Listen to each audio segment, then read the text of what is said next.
Now, what do we call an animal that eats meat? Ryan. That's easy, carnivore. Okay, now what do we call an animal that eats meat and plants? Sydney? Omnivore. Omnivore. What do we call an animal that eats insects? Insectivore. What do we call an animal that eats fish? Fishivore. I got you on that one. A peshivore. Here in Stamford, the Animal Embassy program aims to educate students of all ages about different kinds of animals. Animal Embassy is a company that I started back in 2002. I've been rescuing and adopting animals since I was 17 years old. Unfortunately, it's a big problem. People are buying animals that they don't really understand and they don't know how to take care of or can't make that long-term commitment. We have animals here that could live over 100 years.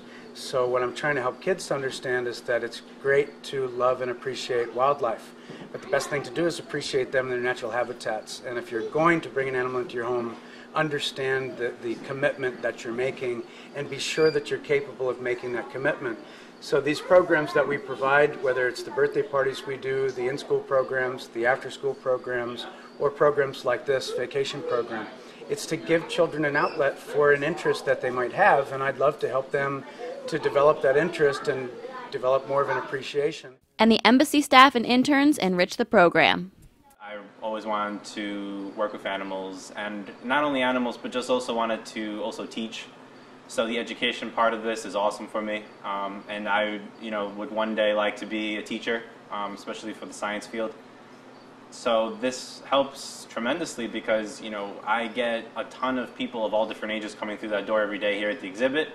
I go out and do programs with kids of all different ages, so I'm getting a lot of experiences. I've had people from the ages of 35 to 5, come back and remember me and want to talk to me, and every single person's different. I get to relay the message of these animals and information about them and their stories, to every single person. Well, I really love animals. I've always had a lot of pets when I was younger, and I want to do something good for the environment and good for these animals. And all the animals here are rescued, so I think that's really great, and I want to be a part of that. I clean a lot of the animal cages. I feed some of the animals, except for the snakes and tarantulas and stuff like that, until I'm trained to handle them.